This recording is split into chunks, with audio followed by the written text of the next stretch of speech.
குரு பயிற்சி அன்னைக்கு எல்லாம் உங்கள் குருவை பார்க்க போகணும். யார் உங்கள் குரு? உங்கள் வாழ்க்கையில் உங்களுக்கு வழிகாட்டின ஒரு குரு. நிறைய பேர் வழிகாட்டியிருப்பாங்க. அதில் ப்ரியாரிட்டியாக உங்களுக்கு யார் தோணுதோ அவங்கள போய் பாருங்கள். ஓகே. அவங்க கண் பார்வை உங்க மேலே பட்டதுன்னா குரு. சார் குரு பார்வை இல்லை சார், கோடி குரு பார்வை கோடி நன்மை மேடம். இது அதை செய்யணும். இது யாருமே சொல்லலையே சார். இதான் உண்மை மேடம், இதான் உண்மை. இல்லை ப்ராக்டிக்கலாக நம்ம சும்மா வீடியோக்கு பேசணும் அப்படிங்கிறதுலாம் இல்லாமல் நான் நீங்கள் குரு பயிற்சி அன்னைக்கு கேமரா எடுத்துன்னு வாங்க, நான் எங்கே போகிறேன்னு வாங்க, நான் யார் காலில் போய் ஓடுறேன்னு பாருங்கள். குரு தான் மேடம் நம்ம வாழ்க்கையே குரு தான். குருக்கு அர்ப்பணிக்கணும் வாழ்க்கையை. அதை விட்டு குரு துரோகம் செய்கிறேன், சிஷ்ய துரோகம் செய்கிறேன்னு நாடே வந்து இப்போ நீங்கள் தவறான வழியே போய் இந்த ஒரு விஷயம் பண்ணாலே குரு ஆக்டிவேட் ஆகிடுங்களா கிரகத்தில்? அந்த மாதிரி ஒன்று யோசிப்பாங்கல்ல. ஏன்னா இப்போ தான் நம்ம எல்லாருமே டாப்பாக வேலை செய்யும் மேடம், டாப்பாக வேலை செய்யும். கட்டத்தை பார்த்து ஒன்று டாப்பாக வேலை செய்யும்ட்டேன். அப்படியா? டாப்பாக வேலை செய்யும்.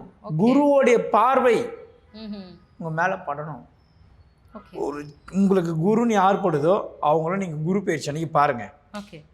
3 மாதத்தில் உங்களுக்கு என்ன இந்த இந்த பிட்டை மட்டும் எல்லாம் கட் பண்ணி டவுன்லோட் போட்டு வச்சிங்க. 3 மாதம் 90 நாளில் உங்கள் வாழ்க்கையில் எவ்வளோ பெரிய மாற்றம் நடக்கும். குருவை பார்க்கணுங்க.